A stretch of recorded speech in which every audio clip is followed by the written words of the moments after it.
திவ்ய கேரளம் அப்படின்னு ஒரு அருமையான புத்தகங்க. அந்த ஜோதிட நூலில் ரொம்ப பழமையான நூல் அது, ஓலைச்சுவடி நூல் அது.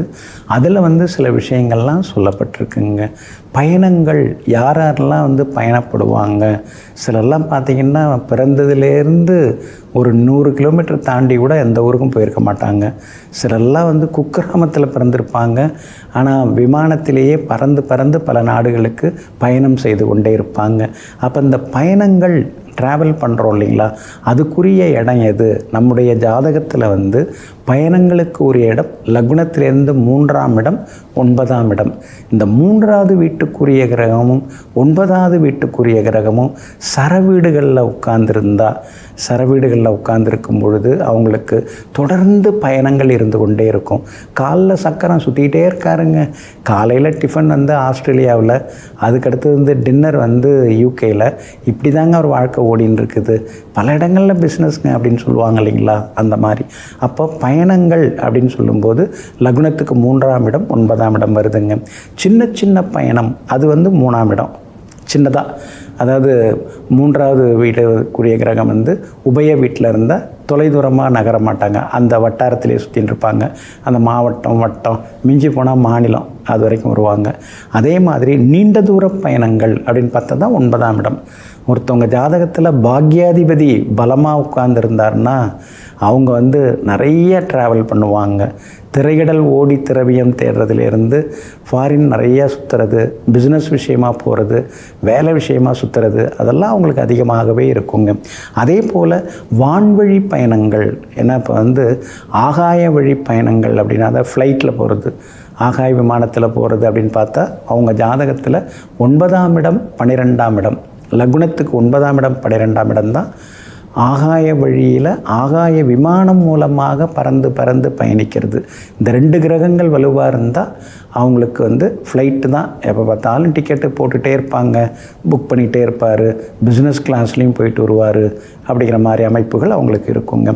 நீர்வழி பயணங்கள், கப்பல் வழியில் போகிறது, க்ரூஸ் அதில் இருந்துட்டு வர்றது, இதெல்லாம் 4ஆம் இடம் 9ஆம் இடம், முக்கியமாக 4ஆம் இடம். அதுதான் நீர்வழி பயணம், கடல் வழி பயணம், ஆற்று வழியாக கடந்து போகிறது. இந்த மாதிரி பயணங்களுக்கெல்லாம் உரிய வீடு 4. லக்னத்துக்கு 4ஆம் இடம் நல்லா இருந்தால் அவங்களுக்கு நீர்வழி பயணங்கள் நிறையா இருக்குங்க.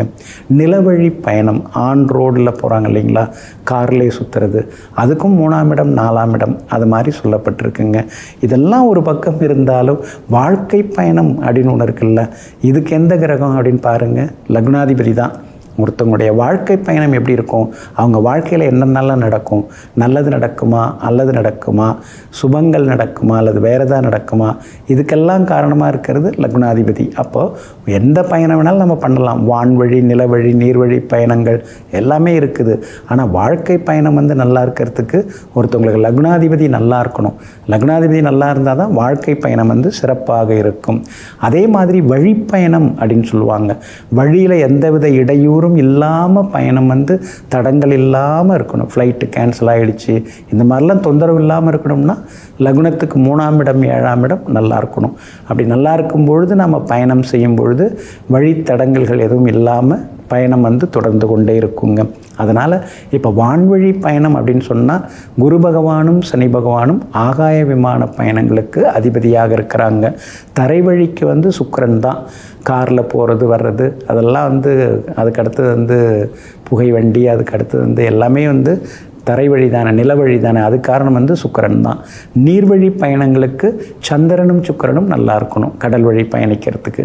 இப்படியெல்லாம் அந்த நூலில் சொல்லப்பட்டிருக்கு. அப்போ ஒரு மனிதன் வாழ்க்கையில் எப்படி இருப்பாங்க, அவங்களுக்கு ட்ராவல் அதிகமாக இருக்குமா இருக்காதா, இல்லை அதே ஊரில் தான் இருப்பாங்களா, இதெல்லாமே அந்த பழமையான நூல்களில் சொல்லப்பட்டிருக்குங்க. அதனால் பழைய நூல்களை தேர்ந்தெடுத்து படிப்போம்.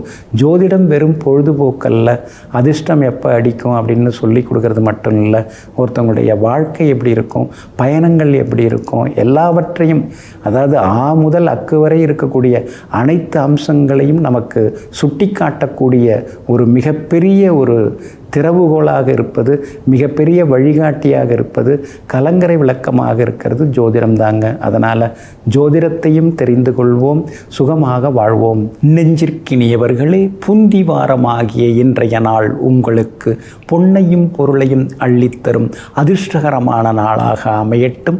மீண்டும் நாளை காலை சந்திப்போம். நன்றியுடன் உங்கள் ஜோதிட முனைவர் KP வித்யாதரன். வணக்கம்.